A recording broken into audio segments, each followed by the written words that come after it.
too long, her stories have been buried, and her truth edited by a world that feared her power. You're listening to Sovereign Reality with Natalie.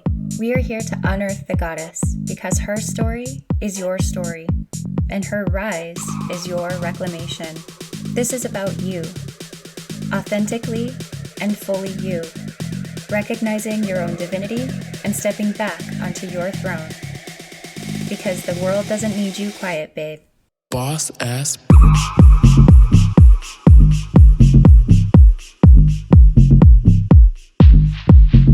Boss bitch.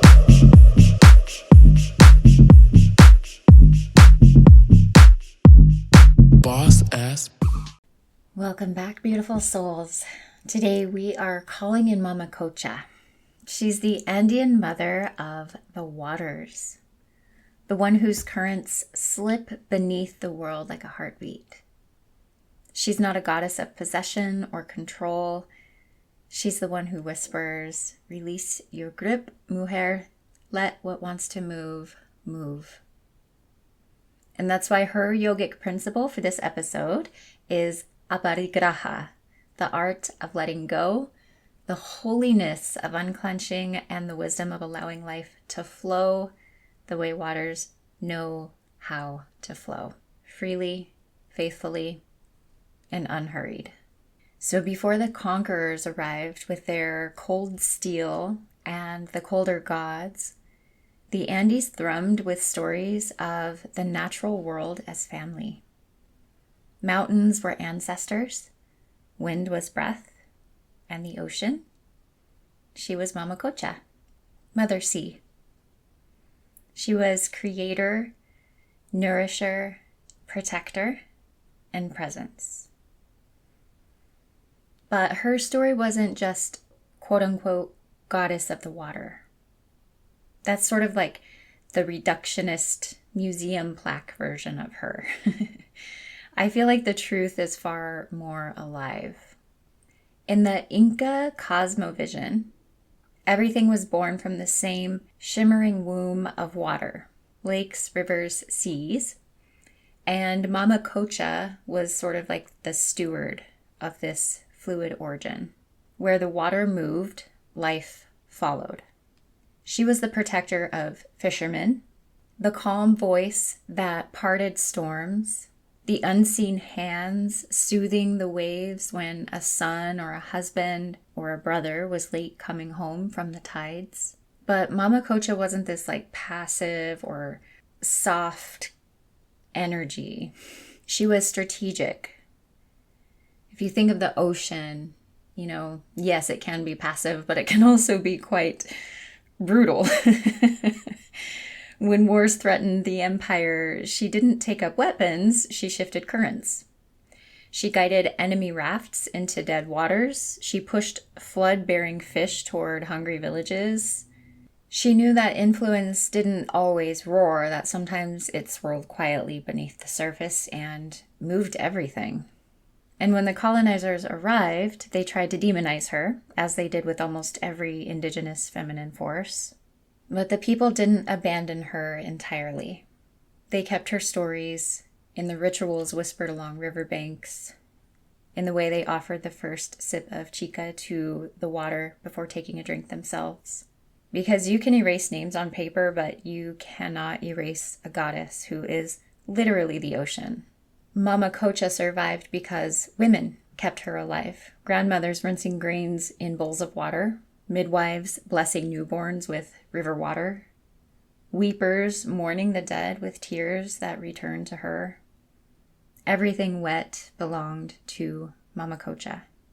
So in reflecting upon Mama Qocha and yoga off the mat, the only thing that really came to mind for me was Aparigraha, which is often described as non-attachment or non-possessiveness.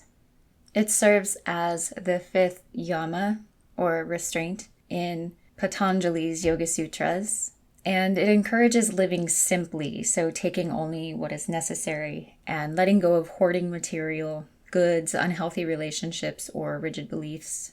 With water, you can't really hold on to it, like if you're in your hand, right? Like, I don't know if you've ever tried to grasp water. It's a little hard to do. So Aparigraha is what came to mind for me when it came to Mama Qocha. She really does kind of embody that energy of like, we need to be willing to go with the flow. We need to know when to let go. I didn't mean for that to rhyme, but just sort of did. Aparigraha is derived from the Sanskrit pari, which means things, and graha means to grasp. So it literally means not grasping or hoarding. It emphasizes that possessions are fine, but our attachment or mindness towards them, is what causes issues. So even during my yoga training, to become a teacher in our 200 hour, we were taught, when we're guiding students, see if we can refrain from saying your body or your leg and try to start saying the, lift the leg, lift the arm, lift arms.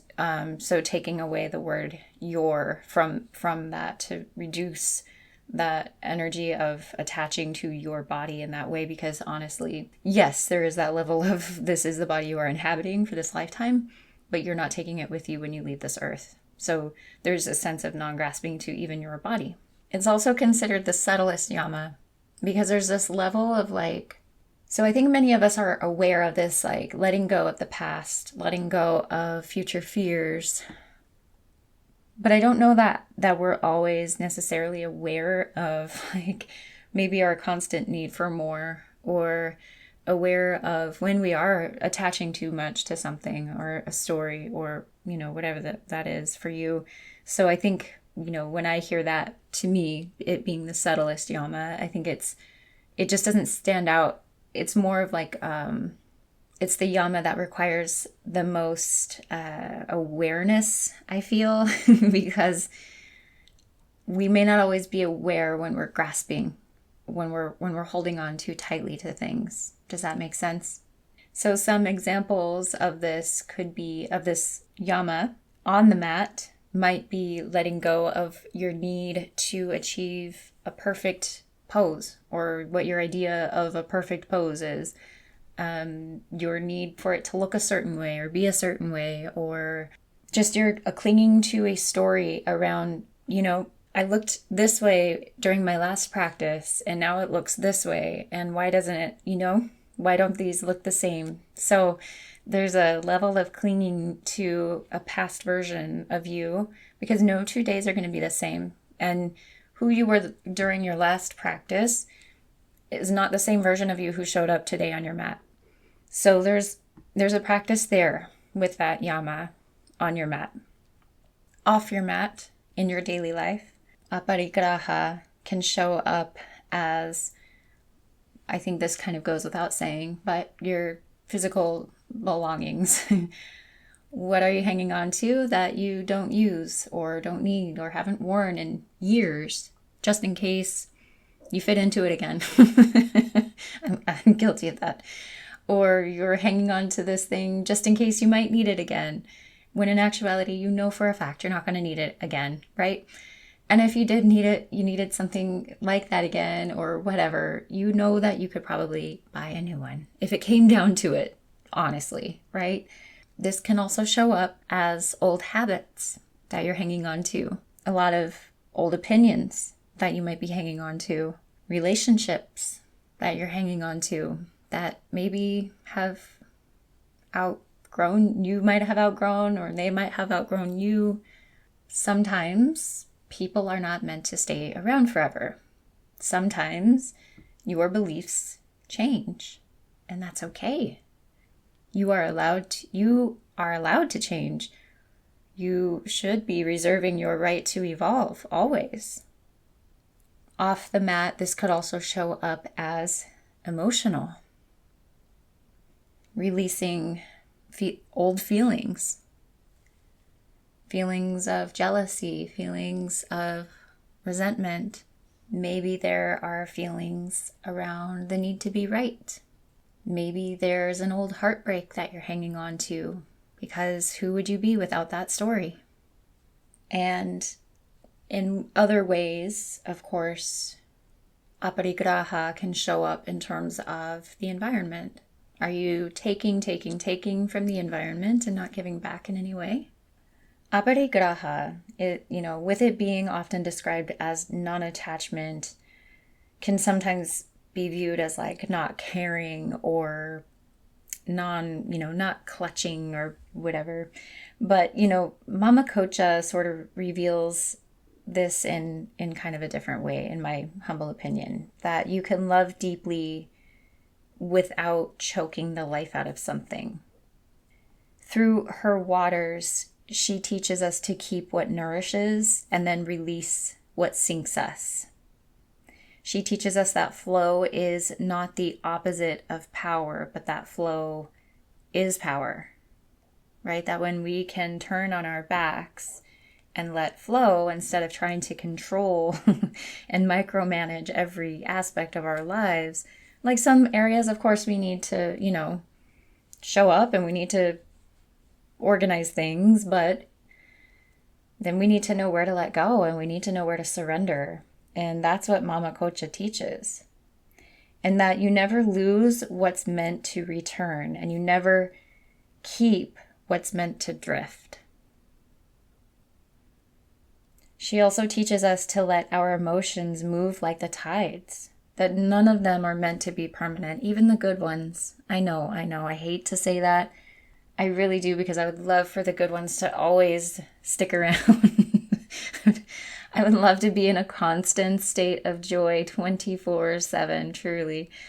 But I do believe that, it's just life. It is a part of life. We are meant to be here to experience the spectrum of it. I have a magnet on my refrigerator that reads, "Live to the point of tears." And I've had it for years. Even when if you've ever read my book, this is a little marketing here for me, but my book, Girl, You're a Queen, is out, by the way. I did re-release it. Another little cheer for me here, but if you've ever read it, then you know how that I've, spent a lot of my life very disconnected and very dissociated. So for me to have that magnet well before I was in my body, in my feelings, I bought that magnet when I was in the military. It hit something inside of me. I knew it was touching on something, some sort of truth in me at that time. I couldn't have named it at that time. But I was like, there's that. I loved it. I loved whatever it was in there that I read. Live to the point of tears. I loved it. And now that I'm like more embodied, more fully embodied, and I can recognize that like we are a full spectrum of emotions.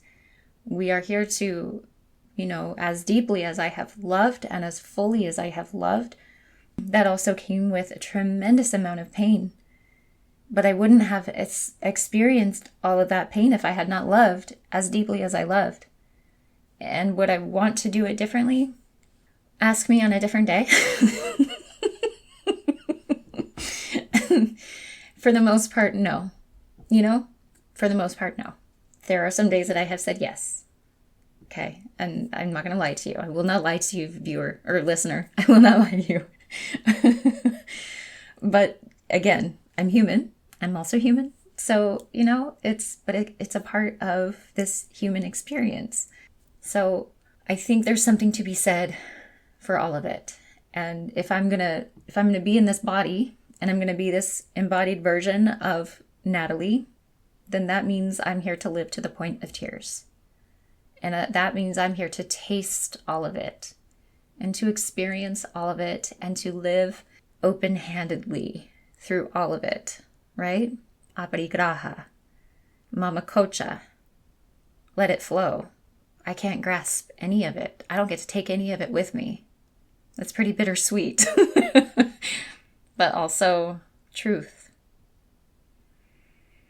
And that's exactly what Mama Qocha asks of us. She asks us to unclench our jaw, our hands, our fists, our hearts, our expectations, because holding too tightly is how we drown, and letting go is how we breathe. So with this episode, I am offering up a ritual if you want to do this, in your own space and time. And this will be in the show notes, so feel free to, go back and read through the show notes as well. It's pretty short and sweet. I don't ever do anything overly complicated. Just side note, if this is your first time finding me, by the way. But you're going to find a bowl and fill it with water. You can use tap water, river water, rainwater. Honestly, it doesn't matter. And you'll just sit with it. And then you're going to name what you've been gripping. You don't have to name it out loud, but you can. And then just let the truth of it kind of just rise up within you. After that, you're going to touch the surface of the water with your fingertips and imagine dropping the weight in. So whatever it is that you've been carrying, you're going to drop it in and let it sink into the bowl. Just let it be carried. Water always knows what to do. It always knows what to do with what we can't carry anymore. And that's the ritual. I told you it's very, very easy. With the water that you have left over, you could return it to the earth, which is what I always recommend. Go give it to a tree, or you could give it back to the river, send it on its merry way. Say thank you. As you empty it, just say thank you, and the earth will take it and she'll transmute it for you. Mama Gaia. She also knows what to do. You don't have to carry it. You really don't. So, obviously, if you are listening to this on YouTube, then you might already know, or maybe you don't, that there is a Mama Qocha inspired yoga practice here on my YouTube channel. If you're listening on Apple or Spotify or on my website, then there is a yoga practice for you waiting on my YouTube channel, Mama Qocha inspired, and I would love to see you over there. Additionally, I would love for you to sign up for my emailing list for the monthly goddess ritual energy snapshot and subliminal, always free every month, because why not stay connected to the goddesses year round? Until next time, move with the currents of life, let go of what no longer serves you, and live to the point of tears, because the world doesn't need you quiet, babe. Boss ass bitch. Thank you for walking with me today. Remember, the goddess isn't a myth you're learning. She is a power you are remembering. So go out into the world today and take up your space. Don't filter your truth, and don't apologize for who you are. I'm Natalie, and this is Sovereign Reality. Be bold and be authentically and fully you, because the world doesn't need you quiet, babe.